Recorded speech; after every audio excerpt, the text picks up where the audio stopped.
Hello all big பாஸில் நேற்று என்ன நடந்ததுன்னு பார்த்தீங்கன்னா, ஸ்ருதிகா அர்ஜுனை ரொம்பவே மிஸ் பண்ணுறேன்னு சொல்லிட்டு கிட்ட சொல்லிட்டு இருந்தாங்க. ஸ்ருதிகாவுக்கு மேரேஜ் ஆகி ஒரு பையன் இருக்கான்னு சொல்லிட்டு நிறைய ஹிந்தி ஆடியன்ஸ்க்கு வந்து தெரியாது.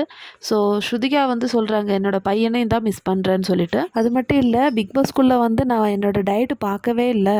ஸோ கண்டதெல்லாம் சாப்பிட்டுனே இருக்கேன். நான் வெளியே இருந்தால் கொஞ்சம் கண்ட்ரோலாக தான் இருப்பேன்னு சொல்லிட்டு சொல்கிறாங்க. திரும்ப வீட்டுக்கு போனால் நான் திருப்பியும் வந்து டயட் ஸ்டார்ட் பண்ணுவேன்னு சொல்லிட்டு ஸ்ருதிகா சொல்லிட்டு இருக்காங்க. ஸ்ருதிகா, கரண் ஸோ இவங்கெல்லாம் வந்து நாமினேஷனில் இருக்காங்க. ஸோ இதுவே வந்து இவங்களுக்கு இடையில் வந்து சின்னதாக ஒரு பயம் உருவாக்கியிருக்கு. அதனால கூட இருக்கலாம் இவங்கெல்லாம் வீட்டுக்கு போகிறத பற்றி பேசிகிட்டு இருக்காங்க. ஸோ எப்படி ரிசல்ட் எப்படி வரும்னு சொல்லிட்டு யாருக்குமே தெரியாது. எஸ்பெஷலி நேற்று எபிசோடில் விஜய்க்கு வந்து டாப் 2 பொசிஷன் இருக்குன்னு சொல்லிட்டு பிக் பாஸே சொல்லிட்டாரு. இது கேட்ட உடனே எல்லாருக்குமே வந்து விஜய்க்கு எப்படி இந்த அளவுக்கு ஓட்டு அப்படின்னு சொல்லிட்டு எல்லாரும் யோசிக்க ஆரம்பிச்சிட்டாங்க. பட் ஆல்ரெடி அவர் வந்து இன்னொரு ஷோவில் தான் இருந்தார். ஸோ அதனால விஜய்க்கு வந்து ஃபேன்ஸ் வந்து இப்போது நிறைய இருக்காங்க.